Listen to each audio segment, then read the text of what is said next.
Hello and welcome to Tangiers Tavern, our ongoing series dealing with questions, answers, and information regarding the hookah industry. We have a number of exciting segments today, and we will get to them straight away. All right. So first off, we have Rhiannon doing flavor mixes. What do you got for flavor mixes, Rhiannon? All right, so I'm presenting two mixes again like last week. This first one I have right here uses one of the new flavors, French jelly, and one of our older flavors, brambleberry. French jelly is from 12 o'clock all the way to 8 o'clock, and then from 8 back to 12 is the bramble to kind of give it that nice little tart flavor. So I'll put that right there. I'm gonna flip this. And then the second mix I have was suggested to me by a couple of the people who work here, which is blue flower and old school watermelon. Normally if I were to do this mix, I would have done more old school watermelon, but this is actually a more floral heavy mix. So it's more heavy on the blue flower, which is again from 12 o'clock all the way to 8 o'clock, and then 8 o'clock to 12 is the old school watermelon to kind of give it a nice melony after effect, you know. Who told you about this flavor mix, Curtis or Steve? Both. They both came up to me and mentioned it, and I was like, oh, okay. So those are the two mixes I have. All right, well that's good. So we can get those going, and then the next thing is we have another hookah that's hitting the market. So Travis, what do you got for hookah for us?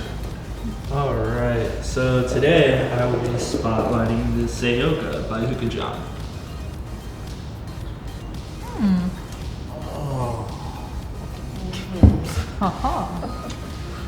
Alright, so just go over some quick specs from the Saocca. The actual shank itself, top to bottom, is 24 inches long. When you insert it into your jar, it's going to rise 11 inches above the jar. It's kind of a fairly tall hookah. Everything disassembles from top to bottom. You can unscrew the bowl port, the tray rests between the shank and the bowl port, screws into place so you don't have to worry about it wobbling, cold falling off, things like that. Shank screws into the heart, downstem unscrews from the heart as well. It has a diffuser as well on the downstem that it comes with that's adjustable as well. The tray is one of my favorite features about the hookah here. It has pyramids resting on the tray, so it allows the coals to breathe when you set it on there. I like it for Japanese coals. They'll stay lit when they rest on the tray. The fancy aluminum. Alright, let's sit back there. Also, one of the features I forgot to mention, the purge itself, it has 5 slots here, so it'll actually purge from those 5 slots in the heart. Is it interchangeable with other hoses? It is actually, it'll fit most hoses, but the hose that typically comes with it, the normal hose, will fit without a hose gasket.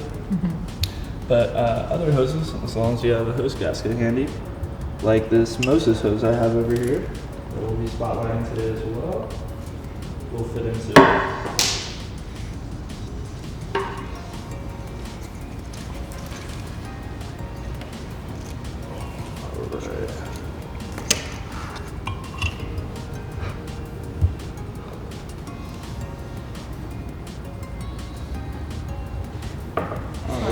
Use a gasket. Yep. Yeah, the only hose that will fit in there without a gasket is the normal hose, but it'll fit almost every other hose as long as you have a hose gasket handy. Should fit in there just fine. Like this Moses hose, for example. This Moses hose, it's made in Philadelphia, Pennsylvania by Derek Moses. It was donated to us by 5 Star, actually. The interior of the hose is silica. Hand-stitched leather around. It also offers many custom designs on the leather, like our Tangiers logo here with several different flavors listed as well on there. If you remove the hose, you can run, get the key ring off, and kind of just run the hose through this guy. And then when you're not smoking, you can kind of just rest the hose in this little leather hose holder there. So you don't have to worry about it sitting on the ground or anything. That handle is pretty heavy too, where you smoke out of. I like that a lot. This one here actually is And not heavy, but a nice weight to it. yeah, it has a nice feel to it. It's a little bit lighter than the Saocca hose I was just smoking out of. But What about if you're washing it? Should you be careful with the leather on the outside, or? yeah, you want to be a little bit careful with the leather on the outside. So then, what color pipe did you decide to make that one for here? Blue pipe for herbals and florals. That's a question that we field a lot, especially online. If people they're really into the mints, they're really into the florals, and then all of a sudden they get like a really light flavor like a strawberry. They're wondering why their flavor is not coming through as strong. And we actually recommend separating your pipes based on flavor groupings. It makes everything a lot more enjoyable. Right. So we use 6 major categories from red all the way down to purple, and that's pretty much red being our lightest flavor of tobacco. So red, orange, yellow, green, blue, purple. Purple is our mint categories, and all the ones in between. It kind of separates it out so we don't have that issue with I want to smoke a strawberry, but I don't want it to taste like mint. So we have pipes set aside that are only for those flavors. Well, that's what I was saying too. Where like even with a washable hose, like if you're sitting there and you're smoking nothing but mint, you can wash it a million times. But there's some elements to that aren't water soluble, so it's going to stick in your hose. It's going to be a little bit of a muddled flavor. So even with washable hoses, you should probably keep them separated. So like a bowl, a hose, and a pipe for your different categories. And like we go really in depth with that. Like we've got our major categories, and each one of those has subcategories, which I think we'll probably cover in future videos. It's a lot of information to fit in, but it makes the smoking experience a lot more enjoyable, I think. I believe technically they're called families. The red family, the orange family, the yellow family, and so forth. Right.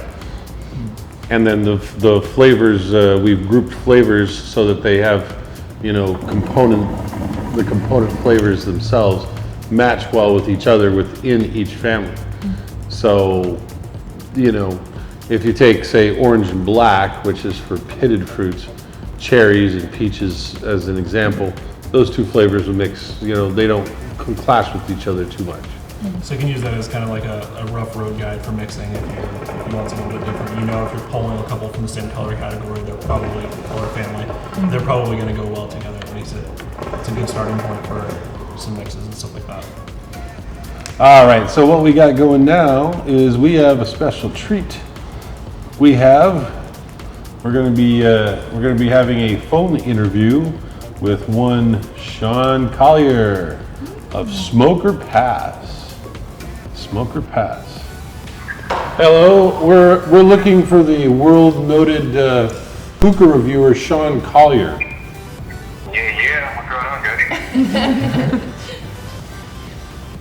So you are the famous Shaunn Collier from Smoker Pass, right? That is correct. That is my moniker. That is my name. That is what people know me by, and sticking with that name. So Shaunn, what kinds of things are going on in the hookah industry that you think are important? Let's see. For starters, I would say the movement that's happening in California. As far as fighting for hookah, that's probably one of the most important things going into 2020. But outside of that, really, it's basically knowledge. I really think knowledge is a really important thing that we need to start focusing a little bit more on, and that's just educating the end user, because it's one of the things, for YouTube, it was cool, helping people that way, but now getting into the side of things where I'm at Shisha, I see a lot of new faces coming in, and now a lot of new people coming in, and they're definitely not quite sure what they're doing, and they might not even ask for help. They just let's say it's not a good session and never come back to it. So I think there's a lot of people that are still kind of falling off a little bit because they don't have the knowledge. So definitely, especially with what you all are doing and what anyone else is trying to do as far as educating people, I think is going to be key for 2020 in the future. So you're saying that there's a lot of experienced hookah smokers out there, and there's some inexperienced hookah smokers out there, and bridging that gap is like one of the most important, important battles to fight. Oh yeah. So when you field questions, like what are some of the most common questions you get from like an inexperienced smoker or even experienced smokers who just want some more knowledge? Well, for starters, I would say it starts with, I believe, it's charcoal.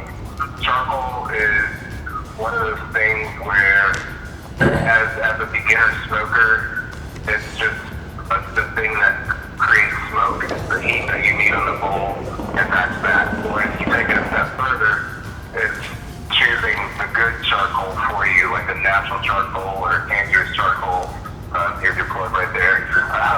But just getting that type of coal out there, because a lot of the things that I hear about are people when they say that they have headaches from hookah, like, oh, I don't smoke hookah because it gives me headaches, and you've tried it twice, and both times were with quick lights, and they weren't good quick lights or low quality, and that's the experience they have kind of connected with that. That's the connotation that they have, and they can get that same experience if they go to a hookah lounge. That's another step is increasing the quality of hookah lounges in the USA, so everyone's still receiving great sessions from the beginning. Because going back to what your question is, what the common question is basically just how.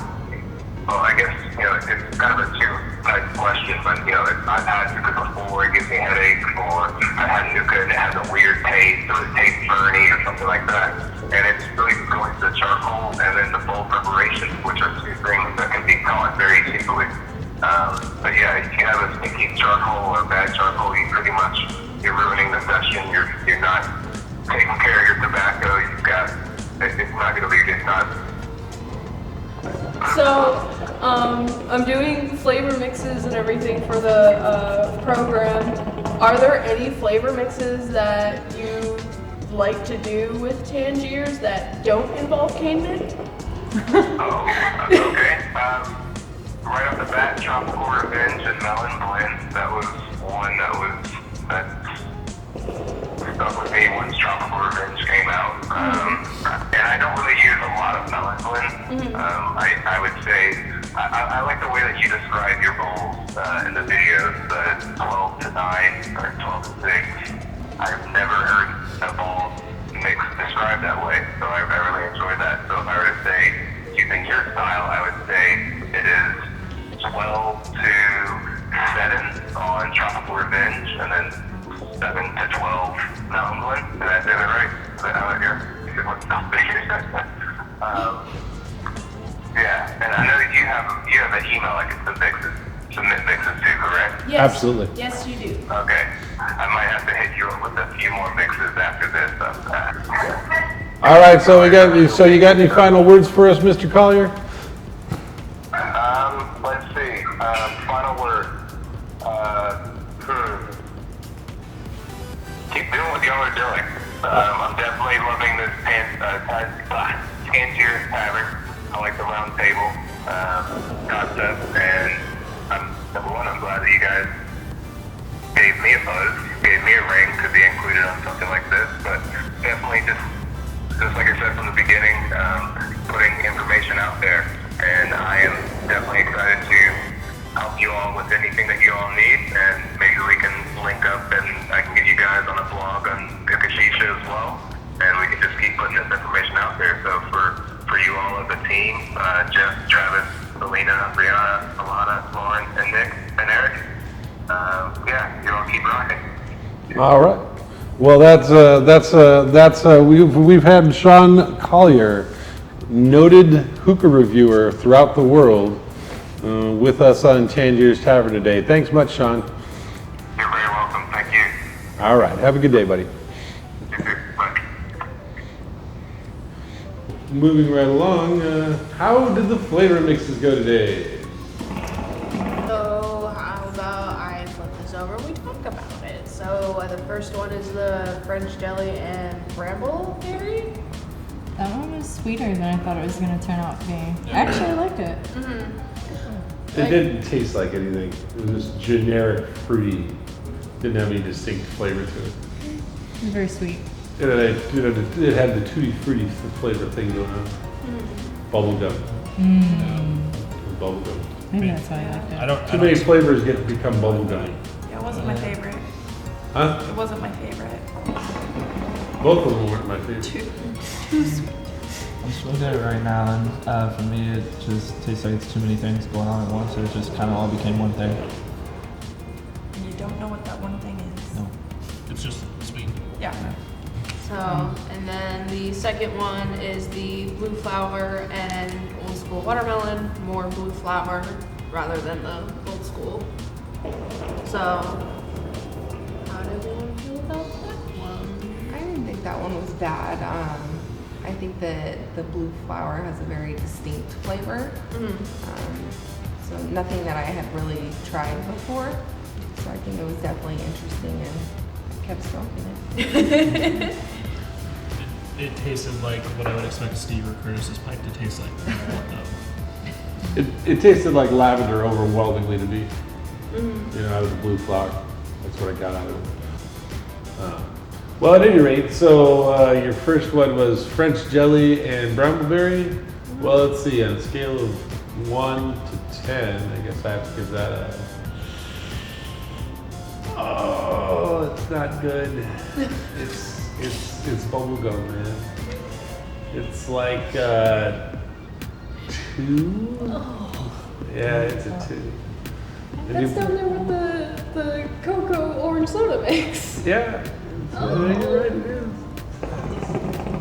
I like that it was juicy though. I like that it was really juicy though, because that way you had like really thick clouds with it. That's what I noticed anyway. Well, you get that with just brambleberry too. Yeah. So, and then the other one was the old school watermelon and blue flower, or blue flower old school watermelon for that one. I don't know, 4 out of 10? 4? I mean, it didn't add anything to the blue flower, I guess is my point. But that's okay. Now you got some notes and now you know what not to do. Anybody have anything else they want to throw in today? All right. Next time we're going to have hookah etiquette with Lauren and more FAQs, more flavor mixes, and there must be a new hookah product coming out soon. And we'll have real hookah hacks. Alana's working on some dynamite stuff. I saw what she was doing back there. She had a broom and some red tape. I was really excited about what she's up to. I don't know what she's doing, but this concludes this week's episode of Tangiers Tavern. Thanks for joining us, and feel free to email us or contact us with any questions or comments you have. Thanks much. See you next week.